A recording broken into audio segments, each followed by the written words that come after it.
예, 오늘은 우리 2017년도의 4월 마지막 날이 되었습니다. 벌써 한 해의 3분의 1이 지나가게 되죠.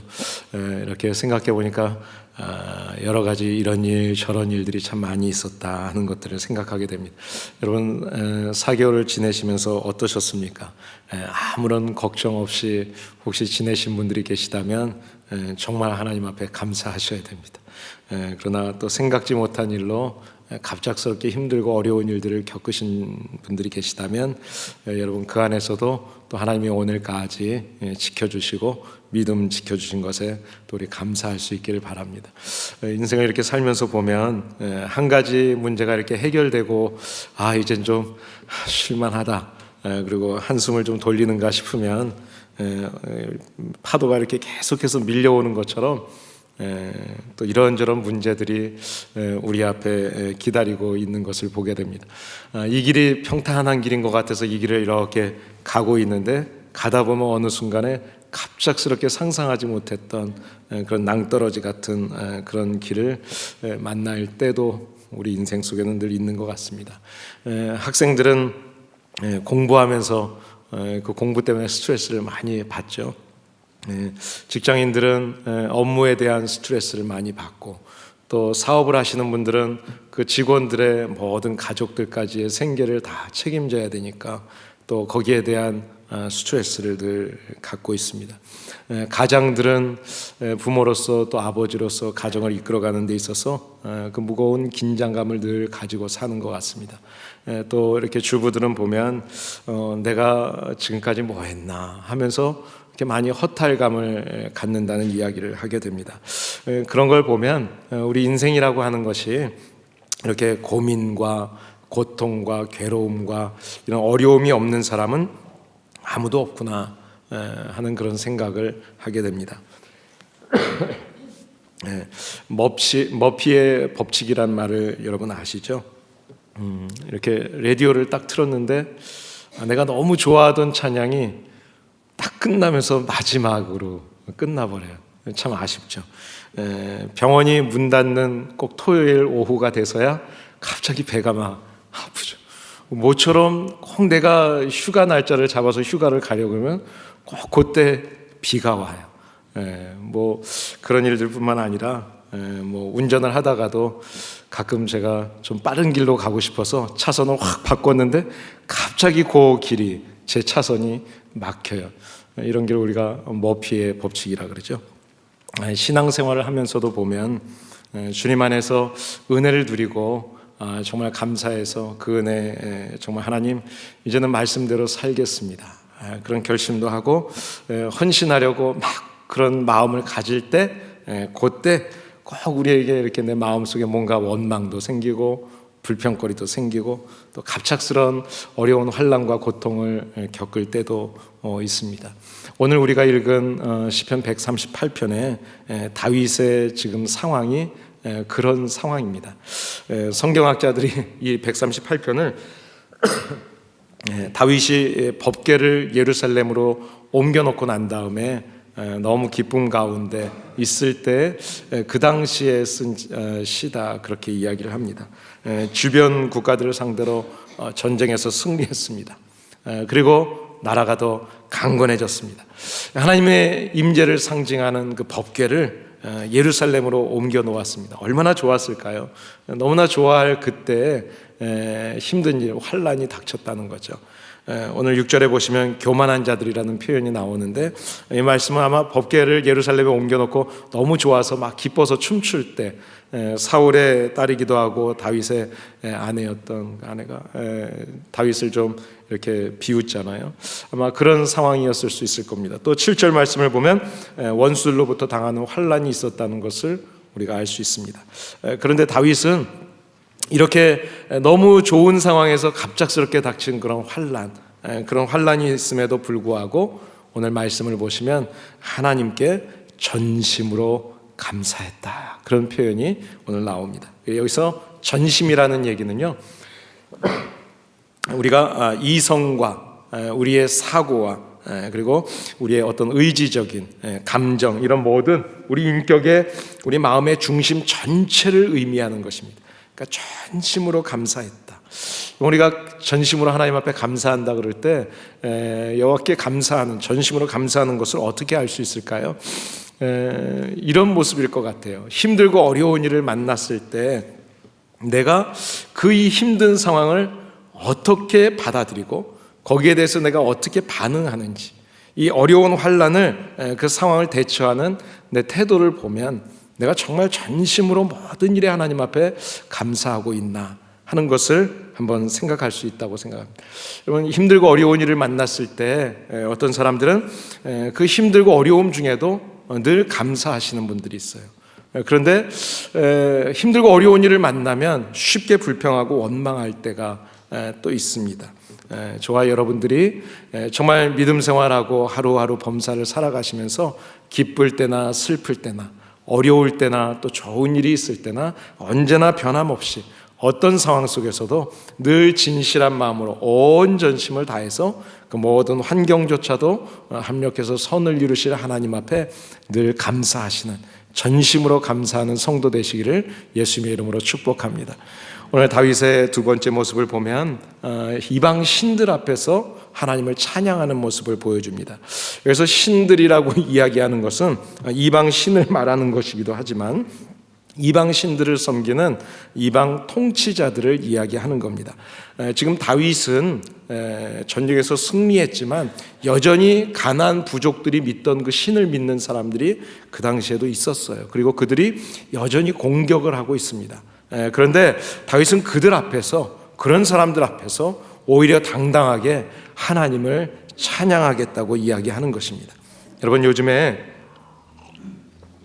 기독교인들 가운데 이렇게 보면 교회에서는 뭐 목사고 장로고 막 신앙생활 잘하는 것 같은데 세상에 나가면 세상 사람들 앞에서 또 물질 앞에서 꼬리를 쫙 내리는, 그리고 그리스도인인 것을 숨기는 그런 분들을 우리가 쉽게 만날 수가 있습니다. 상황에 따라서 세상 기준으로 사는 거죠. 그런 모습은 어떤 의미에서 그들과 어울려서 내가 그 쾌락을 즐기고 싶은 마음이 있든지 아니면 그 세상에서 그것을 통해서 이득을 얻으려는 그런 마음이 있기 때문일 것입니다. 여러분, 우리가 신앙생활, 기왕이 예수 믿고 신앙생활 하시는데 내게 어떤 불이익이 온다 할지라도 정말 믿는 사람답게 거룩하게 당당한 그리스도인으로 살아가시는 저와 여러분들이 되시기를 예수님의 이름으로 축복합니다. 오늘 세 번째로 2절에 보시면 다윗이 힘들고 어려운 상황 속에서 주의 성전을 바라보며 감사하는 모습을 볼 수가 있습니다. 지금 이 당시에 성전은 아직 지어지지 않았어요. 그런데 다윗은 지어지지 않은 성전을 믿음의 눈으로 바라보는 거예요. 그러면서 그 성전에서 인자하심으로 성실하심으로 함께 하시는 그 하나님을 바라보면서 감사하고 찬양하고 있는 것입니다. 우리가 이렇게 무슨 일을 하다 보면 쉽게 잘 포기하죠. 학생들이 공부하다가 좀 공부하기 힘들다고 쉽게 포기합니다. 또 젊은 사람들이 직장 생활 하다가 조금 직장 생활에서 좀 뭐 누가 힘들게 하고 그러면 쉽게 포기합니다. 교회에서도 이렇게 열심히 섬기다가 섬김의 자리에서 좀 무슨 싫은 소리, 듣기 싫은 소리 좀 들으면 쉽게 포기하는 일들이 있죠. 예배를 드릴 때도 또 찬양을 드릴 때도 어떤 내 마음에 좀 불편하면 기분이 좀 맞지 않는다. 그래서 그 자리에서 후퇴하는 경우들이 종종 있습니다. 그런데 다윗은 정반대였어요. 어려운 일이 있을 때, 환난이 왔을 때 그때 오히려 더 하나님 앞에 감사하고 찬양하는 거예요. 이것이 바로 다윗의 승리의 비결입니다. 여러분, 시편 34편을 보시게 되면 다윗이 자기 목숨을 막 구걸했습니다. 그래가지고 아비멜렉 앞에서 미친 척을 하다가 결국은 쫓겨났던 때가 있었습니다. 그런데 그때 다윗이 그 상황을 가지고 막 원망하고 불평하고 막 절망하지 않아요. 오히려 그때 시편 34편 1절에 보시게 되면 다윗은 내가 여호와를 항상 송축하고 찬양하겠다고 이야기합니다. 내 삶에 환난의 바람이 불고 고난의 이런 역경의 시간이 어두움이 찾아온다 할지라도 나는 오히려 더 하나님을 찬양하겠습니다. 하나님 앞에 예배하겠습니다. 하나님 앞에 감사하겠습니다. 이것을 멈추지 않겠다는 어떤 의지적인 결단을 하는 거예요. 그랬더니 어떻게 됩니까? 시편 34편 4절에 보시면 내가 여호와께 구하였더니 그때 내게 응답하시고 내 모든 두려움을 다 제하시고 나를 건져주셨다. 그렇게 고백합니다. 여러분, 어려운 일이 있으세요? 좀 환난이 있으시고 힘든 일들이 있으세요? 여러분이 그 어려운 일 가운데 열심히 기도했는데 아직도 응답이 되지 않아서 예배드리는 자리를 떠나고 싶고 예배드릴 마음이 기도할 생각이 안 들고 찬양할 기분이 아니고 그런 마음이 드세요? 하나님을 멀어지게 하려고 하는 사단의 계획입니다. 사단의 계략에 절대로 넘어지지 마세요. 주님의 성전이라고 하는 것은 우리 신앙생활에 있어서 가장 중요한 중심이 되는 겁니다. 교회 생활, 이것이 바로 저와 여러분들의 삶의 중심이 되시기를 예수님의 이름으로 축복합니다. 하나님의 교회에서 하나님 앞에 예배드리는 일을 절대로 포기하지 마시고 어떤 일이 있더라도 주님의 성전을 떠나지 마시기를 바랍니다. 오히려 그런 환경 속에서 더 열심히 예배하시고 더 열심히 기도하시고 그러므로 인해서 하나님이 우리의 모든 환난의 두려운 문제들을 다 제거해 주시는 그런 은혜를 우리 모두가 누리실 수 있게 되기를 예수님의 이름으로 축복합니다. 네 번째로 한 걸음 더 나가서 보시면 다윗은 사람들이 하나님의 말씀을 들을 수 있는 것에 대해서 감사하는 모습을 보여줍니다. 우리 성도들이 신앙생활의 중심이 하나님의 교회 그리고 말씀 중심이 되지 않으면요, 우리가 성전에 와 있으면서도 이 성전에서 예배를 드리고 찬양을 하고 기도하고 봉사하고 열심히 섬기고 있어도요, 때로는 낙심해요. 그리고 쓰러져요. 넘어지게 돼 있습니다. 2절 말씀을 보시게 되면 왜 그러는지 말씀합니다. 하나님께서 주의 말씀을 주의 모든 이름 위에 높게 하셨다 이야기합니다. 여러분, 우리가 하나님 그러면 부르는 이름이 많죠. 창조주 하나님, 전능하신 하나님, 나의 아픈 것들을 치료해 주시는 하나님, 또 나를 지켜주시고 도와주시는 반석이시는 하나님, 우리가 여러 가지 하나님의 이름을 부릅니다. 그런데 하나님의 이 모든 이름보다 하나님의 말씀을 더 높게, 하나님께서 친히 더 높게 두셨다고 말씀합니다. 그러니까 여호와의 모든 이름을 우리가 입술로 찬양하는 것보다 더 중요한 것은 주님의 말씀을 듣고 그 말씀을 따라서 살아가는 거예요. 여러분, 그래서 사무엘상 15장의 22절 23절 보시면 하나님의 말씀을 듣는 것이 모든 번제를 드리는 것보다 더 귀하다고 사무엘이 이야기하면서 하나님의 말씀을 거역하는 것, 그것은 죄라고 이야기합니다. 여호와의 말씀을 버렸기 때문에 사울을 하나님께서 버리셨다고 말씀하세요. 여러분, 우리가 교회에서 성도님들이 열심히 섬기다가 내가 하고 있는 섬김이, 그 봉사가 가장 중요한 것으로 오해할 수 있어요. 우리가 감사하고 막 하나님을 찬양하다 보면 내가 드리는 이 찬양이 가장 중요한 것으로 생각할 수 있어요. 그런데 말씀이 없이 교회를 섬기다가 보면 내 감정, 내 기분에 의해서 봉사하고 내 마음, 내 감정에 의해서 찬양하다가 하나님의 말씀을 가볍게 생각하고 그것 때문에 결국은 우리가 넘어질 수가 있습니다. 그래서 예수님도 마르다가 예수님 대접하기 위해서 열심히 음식을 준비하고 있는데 돕지 않는 그 동생 마리아를 좀 기분 나빠하잖아요. 그랬더니 예수님께서는 그 마리아를 칭찬하세요. 여러분, 예배라고 하는 것은 바로 하나님 앞에 드리는 것입니다. 내가 좋은 것이 아니에요. 받으시는 주체가 하나님이세요. 그러니까 예배라고 하는 것은 쇼타임이 아닙니다. 제가 나와서 쇼타임에 설교하고 나가는 게 아니에요. 이 예배는 전적으로 시작부터 끝까지 하나님이 받으시는 거예요. 하나님 앞에 드려지는 거예요. 근데 우리가 너무 많은 순서들을 만들어 놓고 때로는 하나님의 말씀에 대해서는 너무 쉽게, 너무 가볍게 생각할 때가 많이 있어요. 예배라고 하는 것은 바로 우리 죄를 사해 주시기 위해서 독생자를 보내주신 하나님, 또 우리 죄를 사해 주시기 위해서 십자가에서 피 흘려서 죽어주신 예수님, 그 하나님과 예수님의 은혜에 감사하는 거예요. 그리고 지금도 내가 넘어지지 않도록 나를 지켜주시는 그 성령님을 의지하는 시간이 예배예요. 그러니까 이 예배는 온전히 하나님만 드러나는 거예요. 그 하나님 앞에 드려지는 거예요. 그런데 우리가 이 하나님의 말씀을 소홀히 한다면 그것은 진정한 예배라고 할 수가 없는 것입니다. 하나님은 말씀을 통해서 우리의 죄를 깨닫게 하십니다. 그리고 말씀을 통해서 하나님의 뜻을 알게 하십니다. 그런데요, 이 하나님의 말씀이 없으면 사단이 우리에게 찾아와요. 그래서 사단이 우리를 교만하게 합니다. 그리고 우리를 낙심하게 합니다. 그래서 넘어지게 하고 하나님을 결국은 떠나게 만들어요. 말씀이 없으면 사단의 말이 내 안에 들어오기 때문에 그래요. 미국 돈의 뒷면에 보시면 이런 글이 써 있습니다. In God we trust. 우리는 하나님을 믿습니다 라는 그런 뜻이죠. 여러분, 영국에서 신앙의 자유를 위해서, 신앙을 위해서 신대륙을 찾아왔던 그 청교도들이 굶주림과 질병 가운데서 많은 고난의 시간을 지냈습니다. 그리고 나서 정착한 이후에 처음 농사의 수확을 거두고 나서 그 수확을 가지고 감사의 예배를 드리면서 가장 먼저 한 것이 교회를 지었다고 합니다. 교회를 먼저 세웠대요. 지금까지 인도하시고 보호해 주신 그 하나님의 은혜에 감사하면서 하나님 앞에 감사의 제사를 드리는 성전을 지었어요. 성전이 가장 먼저였어요. 그 다음 두 번째 해에 추수를 하고 난 다음에 그 다음에는 학교를 지었다고 합니다.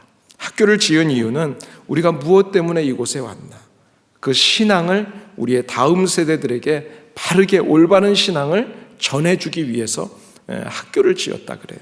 그리고 나서 사법년제 수학을 하고 나서야 각자가 내가 살 개인의 집들을 짓기 시작했다고 합니다. 삶의 우선순위가, 그리고 하나님이 주신 내게 주신 물질, 그 물질을 쓰는 것에 있어서의 가장 우선순위가 무엇인지 그것을 먼저 생각했다는 거죠. 하나님 앞에 예배드리고 그 예배의 삶을 자녀들에게 전하는 것. 다음 세대들이 바로 그 신앙이 없으면 그들에게 진짜 미래가 없다는 것을 그들이 분명히 알았기 때문입니다. 그 후에 독자적인 화폐를 만들면서 지금까지 함께 해주셨던 그 하나님의 은혜를 잊지 않기 위해서, 그리고 그 하나님의 은혜를 다음 세대들도 다 전해지게 하기 위해서 항상 몸에 지니고 다니는 그 화폐, 그 화폐에다가 In God we trust, 하나님을 우리는 믿습니다 라는 글을 넣게 됐다고 합니다. 하나님의 도움으로 세워진 나라, 하나님의 도움이 없이는 건재할 수 없는 나라, 하나님이 도와주신 가정, 하나님이 세워주신 교회, 하나님이 세워주신 가정, 하나님이 없으면 존재할 수 없는 교회, 하나님이 없으면 존재할 수 없는 가정. 그래요. 이것이 바로 청교도인들의 삶의 기준이었습니다. 우리의 삶의 우선순위도, 우리가 이 세상에서 사용하고 있는 모든 물질의 우선순위도 살아계신 하나님입니다. 어떤 환경에서도 교회 중심, 하나님 중심으로 저와 여러분들이 신앙생활 하셔서 하나님의 은혜를 누리시게 되기를 예수님의 이름으로 축복합니다. 마지막으로 환난 중에서 다윗이 하나님 앞에 기도와 간구했습니다. 그랬더니 하나님께서 응답해 주셨습니다. 이것을 감사합니다. 환난은 아직 물러가지 않았어요. 여전히 고난의 환경이 내 마음을 억누르고 있고 고통의 시간이 내게 있어요. 그렇지만 하나님의 성전에서 감사하고 찬양하고 예배하고 기도했더니 하나님께서 그들에게 은혜를 주셨습니다. 어떤 은혜를 주셨는가 하면 그 영혼을 강건하게 해주셨습니다. 그래요. 다윗의 영혼을 위로하시고 힘을 주셔서 강건하게 하셨어요. 여러분, 우리의 영혼이 강건할 수만 있다면 우리는 어떤 상황도 이겨낼 수 있는 줄을 믿습니다. 그런데 지금 당장 내 눈앞에 있는 이 환난이 바로 옮겨지지 않는다는 그것 때문에 우리는 그것을 보면서 그 사실 때문에 그저 쉽게 낙심해요. 그리고 절망하죠. 여러분, 바울을 한번 생각해 보세요. 바울은 몸의 질병 때문에 하나님 앞에 간절하게 3번씩이나 기도했습니다. 그런데 그 환경은 조금도 변하지 않았습니다. 여전히 그 연약함은 그 바울의 몸속에 있으면서 그것이 가시가 되어서 괴롭히고 있습니다. 그때 바울이 하나님께서 자기에게 환난에 대해서 응답하신 것을 이렇게 고백합니다. 나를 너무 자고하지 않게 하시려고. 이 말을 우리말로 좀 더 쉽게 표현한다면 스스로 내가 높아지지 않게 하시려고, 나를 교만하게 하지 않게 하시려고, 바로 그 말이 되겠죠. 바울은 예수님을 영접하기 전에도 좋은 가문에서 자랐습니다. 공부도 많이 했던 사람입니다. 실력도 있었던 사람입니다. 근데 예수님을 죽이려고 했던 사람인데 이제는 그 예수님을 전하고 있는데요, 그 사람을 사람들이 믿어줘요. 그리고 자기를 따르는 사람들이 많아요. 여러분 한번 그 바울을 생각해 보세요. 바울에게 건강까지 있었다면 어땠을까요? 저는 아마 제 생각에 제가 만약에 바울이었다면 그의 백그라운드가, 내 실력이, 그리고 지금 여전히 나를 따라오는 그 사람들 때문에 바울은 교만해질 수 있었을 것입니다. 그 질병 때문에, 그 고난 때문에 하나님을 의지하고 이 지금 어려운 상황 속에서도 견딜 수 있다면 그것은 하나님의 은혜입니다. 저는 이것으로 족합니다. 내가 약할 때 하나님께서 이렇게 기도에 응답해 주셨습니다. 바울은 그런 고백을 하고 있는 거예요. 내가 교만해서 죄를 짓지 않게 하시려고 하나님의 그런 의도가 있구나. 지금 여전히 내 문제가, 내 기도의 제목이 해결되지 않았지만, 그러나 그럼에도 불구하고 그것 때문에 하나님께서 내 영혼을 강건하게 해주시고 그것을 통해서 내게 힘을 주시고 격려해 주셔서 나를 다시 일으켜 주시고 하나님의 일꾼으로 쓰임받게 하셔서 교만해서 하나님이 버리시는 사람이 아니라 여전히 하나님 앞에 엎드림으로 하나님이 사용해 주시는 사람. 그래요. 환난을 통해서, 인내를 통해서 어떤 환경에서도 흔들리지 않는 그런 단단해진, 다져진 우리의 하나로 커뮤니티 교회 성도들, 우리의 믿음이 될 수 있기를 예수님의 이름으로 축복합니다. 두 번째로, 기도할 때 하나님께서 원수들에게서 구원해 주셨다고 이야기합니다. 오늘 7절 말씀을 보시면 그 원수들에게서 그를 구원해 주시는 이야기가 나오죠. 여러분, 예수님께서 요한복음 16장 33절에 우리에게 이런 말씀을 합니다. 세상에서 너희가 환난을 당하나 담대하라. 내가 세상을 이기었노라. 여러분, 우리가 싸우고 있는 싸움은요, 승리하기 위해서 싸우는 싸움이 아니에요. 이미 승리한 싸움이에요. 그 싸움을 우리는 뒤따라 가는 것입니다. 두려워하지 마세요. 여러분, 걱정하지 마세요. 지금 여러분의 삶 속에서 건강의 문제든 자녀의 문제든 여러분의 진로의 문제가 되었던, 여러분 어떤 사업의 문제든 무슨 문제가 있든지 여러분 걱정하지 마세요. 환난 중에도 우리가 하나님의 성전에 나와서 하나님 앞에 예배하며 간절하게 기도하면 하나님의 공의의 손으로 하나님께서 원수들을 제거해 주실 뿐만 아니라 우리를 그 고난 가운데서 분명히 건지셔서 구원해 주실 것을 믿습니다. 그래요. 하나님 우리를 살려주시는 분이에요. 마지막으로 다윗은 환난 중에 하나님의 성전에 나와서 예배하며 감사 찬양하며 기도했더니 하나님께서 나를 위해서 나와 관계된 모든 것들을 완전하게 보상해 주신다고 이야기하고 있습니다. 여러분, 하나님을 믿는 사람들에게도 고난이 있어요. 어려운 문제가 있습니다. 환난을 피할 수 없습니다. 모든 사람들에게는 환난이 있습니다. 그러나 환난 중에라도 내가 주님 앞에 나와서 예배드리며 기도하며 감사하며 찬양한다면 그 환난 가운데서도 하나님은 우리에게 분명한 약속의 말씀을 주셨습니다. 구원해 주시리라, 보상해 주시리라. 이미 승리한다는 약속이에요. 오늘 8절 말씀을 보시면 8절은 이런 말씀입니다. 여호와께서 나를 위하여 보상해 주시리이다, 이런 말씀이 있습니다. 그런데요, 이 말씀을 예전에 개역 한글 성경을 보시면 이렇게 번역했습니다. 여호와께서 내게 관계된 것을 완전케 하실지라. 저는 이 표현이 참 마음에 들어요. 이 표현을 유진 피더슨이라는 분이 번역한 성경을 보시게 되면 하나님 내 안에서 시작하신 일을 매듭지어 주소서, 이렇게 표현하고 있습니다. 이 원어의 내용으로 좀 더 우리가 디테일하게 이 말씀을 본다면 이런 말씀이에요. 여호와께서 나를 위해서 나에 대해서 완성한다, 끝을 내주신다, 그런 뜻이에요. 그러니까 이 말씀을 전체적으로 이 말씀을 통해서 보게 되면 이런 겁니다. 여호와께서 나를 위해서 나와 관계된 모든 것들을 완전하게 보상해 주신다. 할렐루야. 여러분 믿으십니까? 그래요. 하나님은 우리의 연약함까지도 합력하셔서 마침내 선을 이루시는, 유익하게 하시는 하나님이세요. 내가 실수할 때가 있어요. 넘어질 때가 있어요. 저도 실수할 때가 있어요. 그러나 그럼에도 불구하고 하나님께서는 제가 실수할 때 또 다른 성도님들을 통해서 또 그 실수를 덮어주시고 일으켜주시고 세워주세요. 합력하여서 선을 이루어주시는 분이세요. 우리가 잘 아는 로마서 8장 28절의 말씀, 하나님을 사랑하는 자 곧 그 뜻대로 부르심을 입은 자들에게는 모든 것이 합력하여 선을 이루시느냐. 믿으십니까? 아멘이세요? 그래요. 이 말씀을 붙잡고 힘들고 어려운 일을 만날 때마다 수많은 성도들이 힘을 얻고 용기를 얻고 또다시 달려갈 길을 걸어갈 수 있게 하셨던 주님의 말씀입니다. 그런데요, 이 말씀을 고백했던 바울이 유럽과 로마 선교를 하면서 참 힘든 것 같았어요. 내가 그곳에 선교하고 싶으면 아무래도 힘들 것 같다. 이것은 불가능할 것 같다. 그런 생각을 하고 이 바울도 로마 선교를 포기하려고 했습니다. 그런 갈등의 시간이 이 바울에게도 있었어요.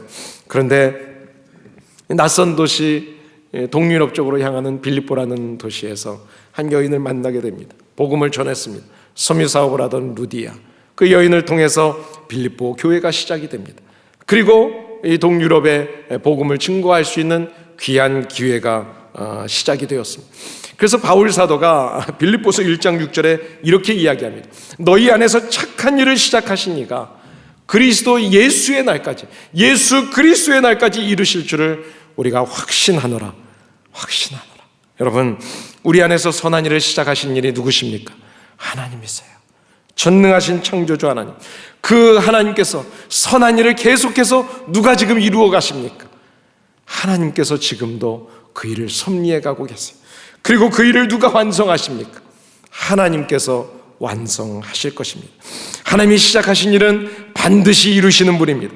끝내지 않을 일은 시작도 안 하시는 분이 하나님이세요. 누가 우리 하나로 커뮤니티 교회를 시작하셨습니까? 하나님이 시작하셨습니다. 하나님이 시작하셨어요. 우리의 구원을, 저와 여러분의 구원을 누가 이루셨습니까? 하나님께서 독생자를 보내시기로 계획하시면서 시작하셨어요. 우리의 구원을 언제까지 인도하십니까? 예수 그리스도의 날까지. 어떻게 이루어 주실까요? 주님께서는 완전하게 이루어 주십니다. 믿으세요? 그래서 예수님께서 마지막에 이 땅에서 외치신 선포가 뭐예요? 우리가 4월달 한 달 동안 열심히 찬양하고 있는 다 이루었도다, 다 이루었도다. 예수님께서 이 땅에 오셔서 우리의 구원을 완성시켜 주셨습니다. 여러분, 어린 시절에 어떤 꿈을 꾸셨습니까? 여러분의 꿈에 어떤 꿈이 있으셨습니까? 여러분, 예수님을 믿고 나서는 여러분들에게 어떤 비전이 생기셨습니까? 여러분, 우리 하나로 커뮤니티 교회를 통해서 어떤 비전을 이루고 싶으십니까? 저와 여러분들이 함께 만나서 우리 하나로 커뮤니티 교회를 통해서 어떤 꿈을 이루면 좋을까요? 어떤 비전을 품고 계십니까? 사단은 우리가 꿈을 꿀 때마다 우리에게 늘 이렇게 속삭입니다. 너는 절대로 할 수 없다. 너는 다시 일어설 수 없을 거야. 내 마음을 생각해봐라. 갈대와 같이 순간마다 흔들리지 않는 그 이야기를 우리에게 늘 속삭여요. 사실 그 이야기는 맞는 말입니다. 조금만 어려운 일이 있으면 포기할까, 떠날까? 우리의 마음속에 늘 그런 마음들이 있어요. 맞아요. 만약 구원이 우리의 힘, 내 능력으로 이루는 것이라면 당연히 그 말이 맞는 것입니다. 틀림없이 실패할 수밖에 없어요. 거친 바다에서 나 혼자 노를 저으면서 항해를 한다고 생각해 보세요. 수많은 파도가 밀려올 때 또 낙심하고 우리는 되돌아갈 수밖에 없을 거예요. 그러나 그 거친 인생의 항해 중에 나와 함께 하시는 분이 계세요. 나를 붙잡고 계시는 분이 계세요. 하나님이십니다. 그 하나님께서 나와 함께 하신다면 우리는 소망의 항구까지 갈 수 있을 줄을 믿습니다. 삶의 현장에서 맞닥뜨리는 힘든 순간순간의 일들이 여러분에게 닥쳐질 때, 여러분, 내 믿음과 내 반응, 믿음의 태도를 통해서 우리의 삶은 달라질 수 있습니다. 하나님이 나와 함께 하신다면 분명히 우리는 이길 수 있습니다. 어떤 상황에서도 두려워하지 마세요. 낙심하지 마세요. 나를 위해서 가장 좋은 곳으로 나와 관계된 모든 사람들, 모든 환경을 완전하게 보상하기를 원하시는 그 하나님이 지금도 우리의 기도를 기다리고 계십니다. 그 하나님을 바라보시고 기도하시기를 바랍니다. 내가 약해서 소망을 잃고 시험을 당해서 실망하고 낙심할 때 나를 찾아오셔서 내 손을 붙잡아 주시는 그 하나님이 나의 힘이 되어 주십니다. 오늘은 여러분들에게 그림 하나를 보여드리면서 말씀을 마치려고 합니다. 지난 주일에 예배를 마치고 오후에 집에서 저녁을 먹고 쉬고 있는데 우리 김태섭, 김정현 집사님의 둘째 딸 나영이가 그린 그림 하나와 그 그림에 대한 아티스트 나영이의 그 오리지널 커멘트 달린 그 이야기가 이렇게 저에게 어느 집사님으로부터 카톡으로 왔습니다. 그 그림의 제목은 A Thousand wishes to reach hope. 내용은 이런 내용입니다.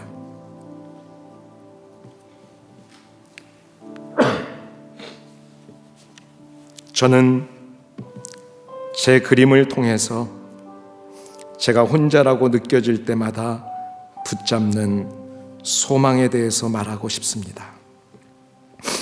찌뿌둥한 배경이 보이시죠? 화사하고 밝은 저의 생각과는 대조적인 저의 어두운 현실을 암울한 배경색으로 표현했습니다. 민들레는 저의 소원이고요. 비둘기들은 하늘의 사자들입니다. 민들레 홀씨를 불어 날려보내는 소녀는 저 김나영입니다. 하나님의 도우심과 인도하심을 간구하는 저의 소원을 민들레 홀씨와 함께 불어서 하늘로 올려드립니다. 제게 트라우마로 남아있는 어릴 적 바다에 대한 두려운 기억은 철저히 혼자인 것 같고 희망이 없는 것 같은 저의 상황을 고스란히 대변하고 있습니다. 그런데 저는 그 바다 너머로 인도해 나가시는 분, 제 손을 꼭 붙잡고 앞으로 이끄시는 분 보이시죠? 삶 가운데 많은 순간 두렵고 외롭지만 두렵고 무서운 그 어떤 장소의 시간 속에서도 믿고 의지할 수 있는 아버지가 계십니다. 저에게는. 그리고 이것이 제가 말하는 소망입니다. 여러분, 우리의 어려운 현실 상황 속에서도 하나님께서 나를 위해서 나와 관계된 모든 가족들, 이웃들, 우리의 모든 상황들을 완전하게 보상해 주시리라는 그런 하나님의 약속의 말씀을 우리가 붙잡고 소망을 갖고 나간다면, 그리고 주님 앞에서 함께 온 마음을 다해서 정성을 다해서 뜻을 다해서 예배하고 또 감사하고 찬양하며 기도한다면 하나님께서는 우리들에게 관계된 모든 것들을 완전하게 보상해 주실 겁니다. 여러분 믿으시죠? 용기를 내시고요, 힘을 내시고요, 어떤 상황에서도 우리와 함께 하시는 그 하나님이 저와 여러분의 하나님이에요. 우리 그 하나님 앞에 할렐루야 영광의 박수를 한번 올려드리면 좋겠습니다. 할렐루야. 우리 같이 이 시간에 조용히 함께 기도하겠습니다.